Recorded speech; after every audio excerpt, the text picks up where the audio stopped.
오늘 본문의 시작인 누가복음 9장 51절 말씀은 누가복음 전체에서 상당히 중요한 말씀입니다.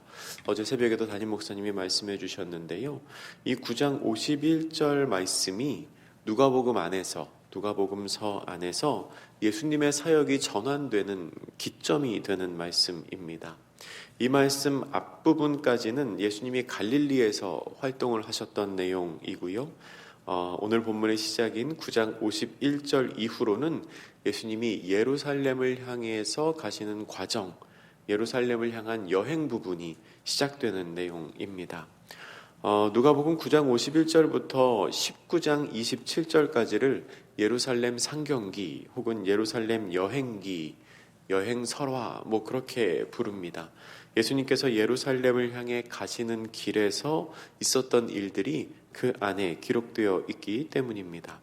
51절은 이렇게 기록합니다. 제가 읽습니다. 예수께서 승천하실 기약이 차감해 예루살렘을 향하여 올라가시기로 굳게 결심하시고. 아멘.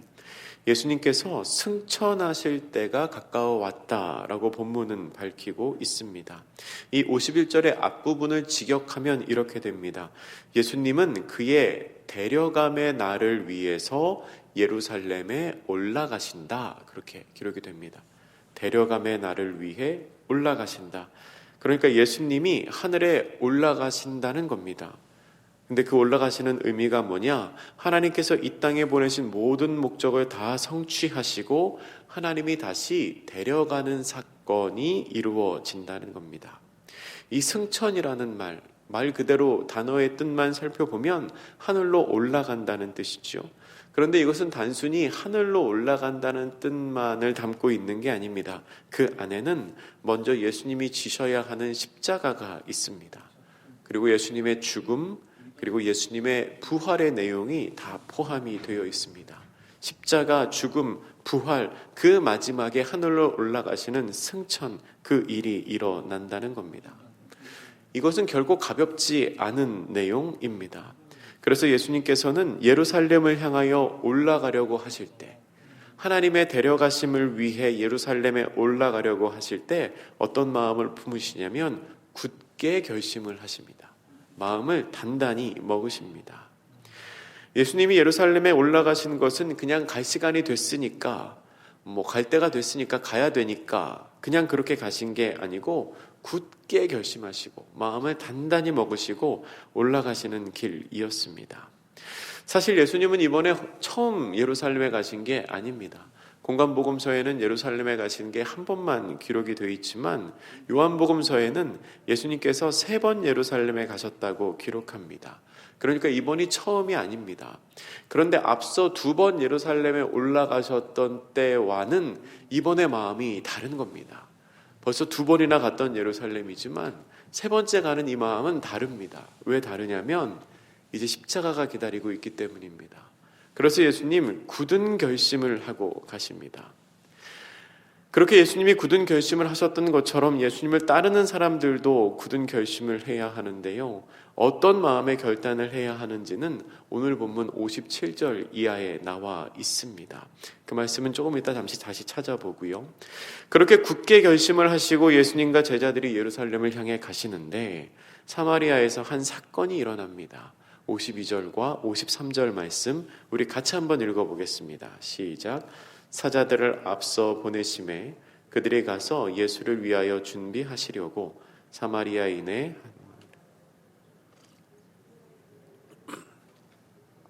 그들이 받아들이지 아니하는지라. 아멘. 당시에 많은 유대인들은 갈릴리에서 예루살렘을 향해 갈 때 사마리아로 가는 게 더 빠른데도 일부러 그 길로 가지 않았습니다. 사마리아를 통과하는 게 훨씬 짧은 길인데도 일부러 그리로 가지 않았습니다. 왜냐하면 유대인들과 사마리아인들은 서로 적대적이었기 때문입니다.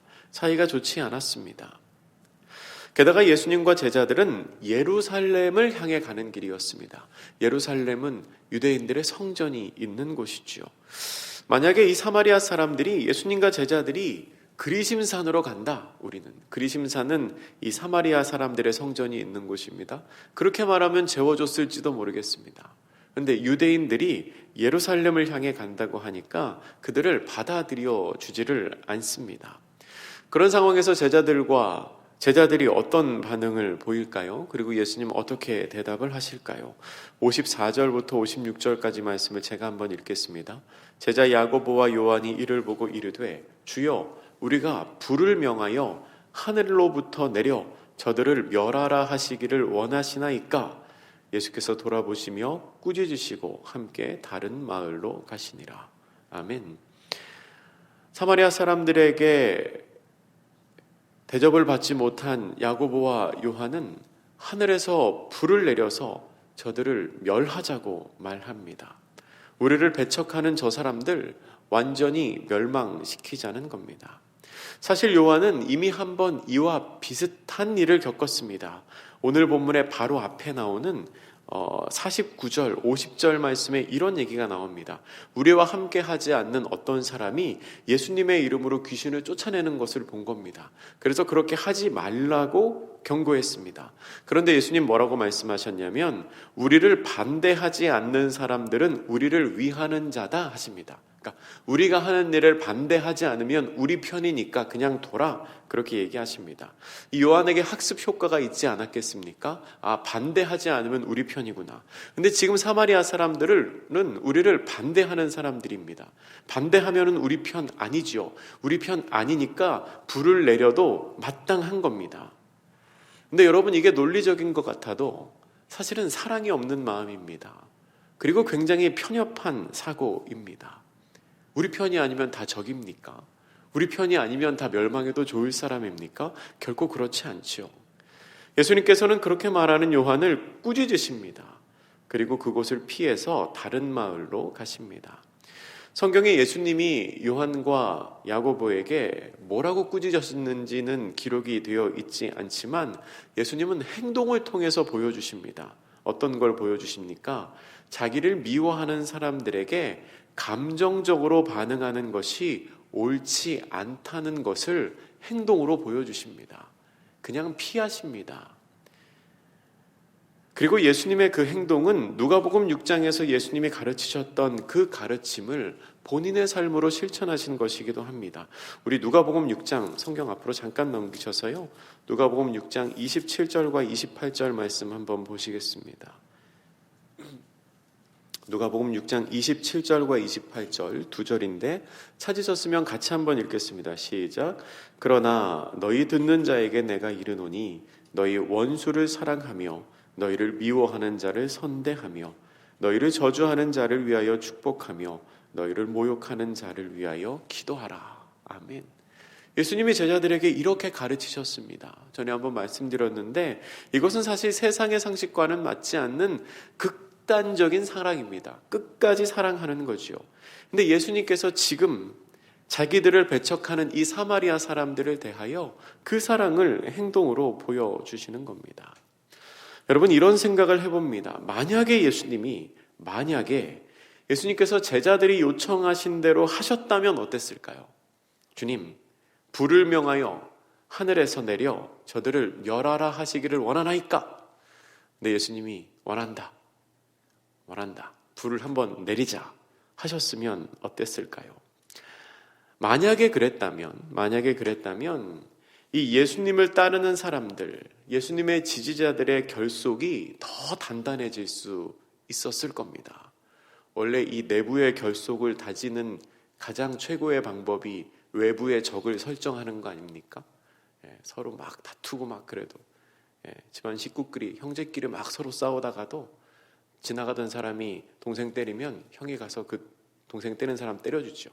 우리끼리는 싸워도 다른 사람이 우리한테 뭐라고 하는 건 못 참으니까. 만약에 그랬다면 내부의 결속이 단단해질 수 있었지 모르겠습니다. 그리고 예수님을 따르는 사람들이 더 많아졌을지도 모르고 예수님과 제자들의 이름이 높아졌을지도 모릅니다. 그리고 어쩌면 전도에 도움이 될 수도 있습니다. 야, 저 사람들 따르지 않으면 불 맞는데, 예수 믿지 않으면 불 맞는데, 그러면 전도에 일시적으로 도움이 됐을 수 있죠. 그런데 여러분, 그것은 잘못된 행동입니다. 예수님의 가르침과도 어긋나고요. 그리고 그렇게 하는 행동은 결국은 복음의 전파에 방해가 됩니다. 여러분, 우리는 늘 주의해야 합니다. 내가 오른편에 있다고 해서 무엇이든 다 해도 되는 게 아닙니다. 내가 옳다고 해서 모든 것이 다 허용되는 것도 아닙니다. 나는 옳으니까, 나는 진리를 알고 있으니까, 나는 맞는 방법을 알고 있으니까 이렇게 해도 된다고 생각하면 그건 정말 위험합니다.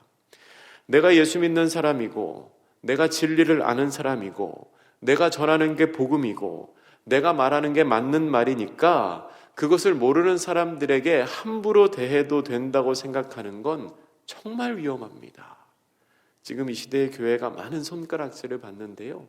사실 그런 손가락질의 많은 부분이 어쩌면 우리의 이런 생각에서 나온 것일지 모르겠습니다. 본문 57절 이하에는 예수님을 따르는 제자의 길에 관한 내용이 나옵니다. 3명의 사람이 나오는데요. 첫 번째와 세 번째 사람은 예수님의 제자가 되겠다고 자원해서 나선 사람입니다. 그리고 두 번째 사람은 예수님의 부르심을 받고 제자가 되려는 사람입니다. 먼저 첫 번째 사람 57절과 58절 말씀 우리 같이 읽겠습니다. 시작. 길 가실 때에 어떤 사람이 여짜오되 어디로 가시든지 나는 따르리이다. 예수께서 이르시되 여우도 굴이 있고 공중에서도 집이 있으되 인자는 머리 둘 곳이 없도다 하시고. 아멘. 이 사람은 순간적인 열심으로, 한편으로는 별 고민 없이 예수님을 따르겠다고 나선 사람으로 보입니다. 그렇게 순간적인 열심, 깊은 고민 없이 예수님을 따르겠다고 나선 사람에게 예수님이 뭐라고 말씀을 하시냐면 제자가 된다는 것이 얼마나 어려운 일인지를 말씀하십니다. 인자는 예수님께서 스스로를 향해 칭한 호칭인데요. 이 인자에게는 집이 없습니다. 여러분, 집이 없다는 것은 기본적인 생활이 보장이 안 된다는 의미입니다. 안식처가 없습니다. 보호처가 없습니다. 하루 일과를 마치고 편하게 돌아가서 발 뻗고 쉴 공간이 없습니다.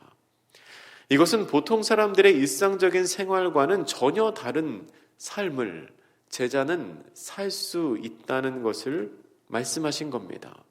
보통 사람들은 소유가 늘어감에 따라 안정감을 느낍니다. 집 한 채, 거기에서 조금 더 넓은 집, 조금 더 좋은 차, 안정된 직장, 통장의 예금, 이 소유가 늘어가는 것에 따라서 안정감을 느끼는 게 우리 사람들의 삶인데 제자의 삶은 그것과는 다르다는 겁니다. 제자는 하나님 나라의 사명을 우선순위로 두고 살아가는 사람들이라고 예수님 말씀을 하십니다. 근데 여러분, 우리가 이 말씀을 보며 제자의 삶이 가난하게 살고 비참하게 사는 것이라고 오해해서는 안 됩니다. 왜냐하면 하나님께서는 하나님의 나라와 하나님의 의를 먼저 구하는 사람에게 그의 삶을 책임져 주시겠다고 약속하셨기 때문입니다. 우리가 잘 아는 성경 마태복음 6장 33절은 이렇게 기록하죠. 그런즉 너희는 먼저 그의 나라와 그의 의를 구하라. 그리하면 이 모든 것을 너희에게 더하시리라. 아멘. 그러니까 이 말씀은 가난하게 살 자신이 있는 사람만 예수를 믿어라, 제자가 되라, 그게 아니고요. 삶의 우선순위를 하나님께 맡길 때 하나님이 그 삶을 책임져 주실 것을 믿는 사람이 제자로서의 삶을 살아야 된다라고 말씀하시는 겁니다. 집이 인자가 머리 둘 곳이 없다고 정말 집도 없이 살고 정말 비참하게 살고 늘 남에게 손 벌리는 삶을 살아야 된다는 게 아니고 하나님이 그 삶을 책임져 주실 것을 믿는 사람이 제자가 되어야 한다는 것이지요. 생활의 보장을 위해서 제자가 되는 것은 잘못된 일입니다. 그러나 제자로서 살아갈 때 하나님께서 그의 삶을 붙들어 주신다는 겁니다. 두 번째 사람 59절과 60절 말씀 같이 읽습니다. 시작. 또 다른 사람에게 나를 따르라 하시니 그가 이르되 나로 먼저 가서 내 아버지를 장사하게 허락하옵소서. 이르시되 죽은 자들로 자기의 죽은 자들을 장사하게 하고 너는 가서 하나님의 나라를 전파하라 하시고. 아멘. 두 번째 사람은 예수님의 부르심을 받은 사람입니다. 예수님은 그 사람에게 어떻게 말씀하시냐면 자기를 따르는 것이 집안의 그 어떤 일보다도 우선에 있다, 더 중요하다라고 말씀을 하십니다. 이 사람 예수님이 부르셨으니까 아마 믿음이 굉장히 탁월해질 가능성이 있는 사람이었을 겁니다. 근데 이 사람이 어떤 요청을 예수님께 하냐면 나로 아버지를 장사하게 허락하소서, 그렇게 말합니다. 유대인들에게 있어서 죽은 사람을 장사하는 일은 다른 어떤 일보다도 먼저 해야 하는 일이었습니다. 근데 그 죽은 사람이 아버지라면 그 일은 다른 어떤 일보다 가장 우선순위에 있는 일입니다. 그런데 예수님은 그 일보다 나를 따르는 게 더 중요하다, 네가 중요하다고 생각하는 그 일보다 제자가 되는 것이 더 급하다라고 말씀을 하시는 겁니다. 죽은 자들로 죽은 자들을 장사하게 하라라는 예수님의 이 말씀은 전문적으로 장례를 돕는 사람들에게 그 일을 맡기라는 의미로 볼 수도 있고요. 또 다른 의미로는 영적으로 죽어있는 자들로 하여금 죽은 자들을 장사하게 하라고 말하는 것일 수도 있습니다. 중요한 것은 그 다음에 나오는 예수님의 말씀입니다. 너는 가서 하나님의 나라를 전파하라. 사람의 일은 사람에게 맡기고 하나님의 일을 아는 너는 지금 가서 하나님의 나라를 전파해야 된다는 겁니다. 그 일이 제자가 해야 할 가장 급하고 가장 중요한 일이라는 겁니다. 여러분, 세상의 일은 할 사람이 많습니다. 내가 못하면 다른 사람에게 부탁해도 됩니다. 그런데 복음을 전하는 일은 복음을 아는 사람이 아니면 감당을 할 수가 없습니다. 전도하는 일은 하나님의 은혜를 경험하지 못한 사람은 할 수가 없는 일입니다. 그러니까 세상의 일은 다른 사람에게 맡기더라도 너는 가서, 복음을 아는 너는 가서 하나님의 나라를 전하라고, 그 일이 더 급하다고 예수님 말씀하고 계신 겁니다. 마지막으로 61절과 62절 말씀 함께 읽겠습니다. 시작. 또 다른 사람이 이르되 주여, 내가 주를 따르겠나마는 나로 먼저 내 가족을 작별하게 허락하소서.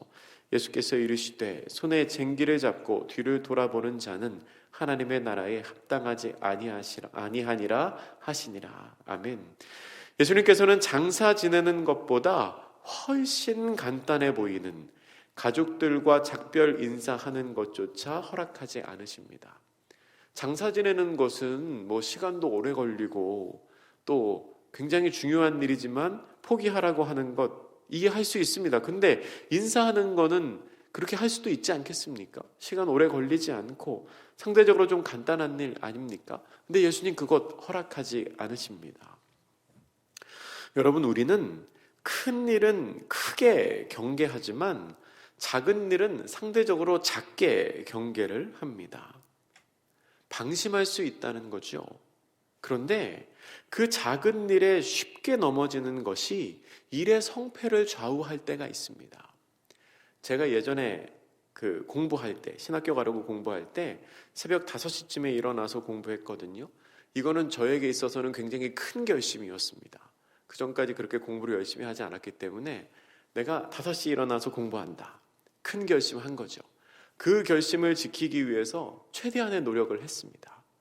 근데 나중에 시간이 지나서 생각을 해보니까 그렇게 힘들게 새벽에 깨어서 공부하고 막 그랬는데요, 낮 시간에 같이 공부하는 사람 중에 누가 커피 한잔 하자 그러면 나가가지고 커피 이제 마십니다.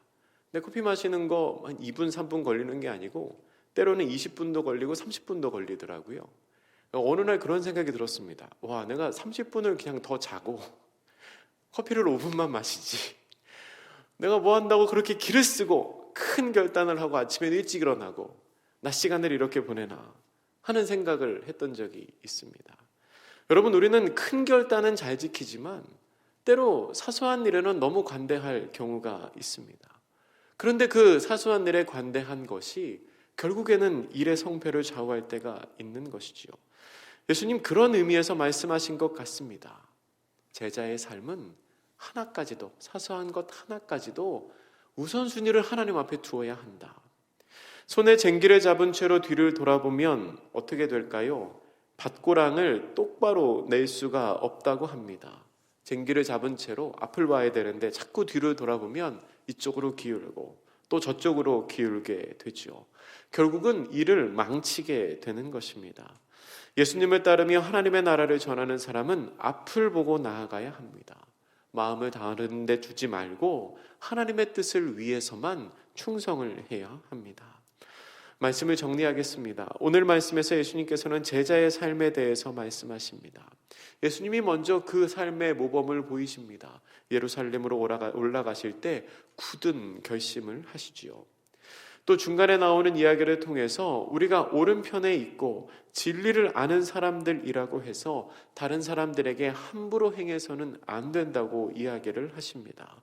그리고 57절 이하의 말씀에서 제자의 삶의 어려움에 대해서 가르치시며 예수님의 제자가 되는 일을 쉽게 생각하는 사람들에게 일종의 경고를 하십니다.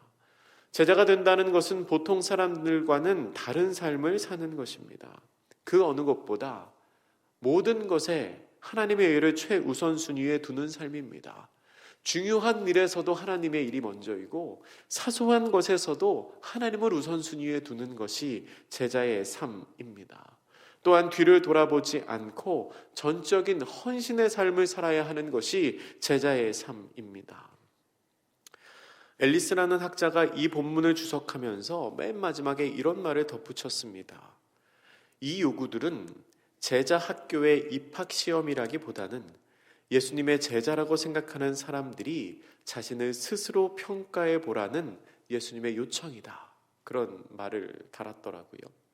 한번 이 말씀에 비추어 내 삶을 스스로 한번 평가해 보시죠. 물론 쉽지 않은 길입니다. 어렵지요. 그러나 이 길에 진리가 있고 이 길이 참으로 복된 길입니다. 그렇게 예수님의 제자로 오늘 하루도 살아가는 복된 성도님들 되시기를 주님의 이름으로 축복합니다. 기도하겠습니다. 사랑의 주님, 예수님의 제자로서 하나님을 따라가는 사람들로서 어떻게 살아가야 할지를 알려주시니 감사합니다. 큰 것부터 작은 것까지 하나님의 일에 우선순위를 두고 살아가는 저희들이 되게 하여 주시옵소서. 간절히 구하옵기는 우리의 지혜와 우리의 용기와 우리의 능력으로는 그 일을 감당하기가 너무 힘드오니 주님 우리 곁에 계시고 주님 우리의 능력이 되어주셔서 그렇게 주님의 제자로 살아가는 저희들이 되게 하여 주시옵소서. 감사드리며 예수님의 이름으로 기도드립니다. 아멘.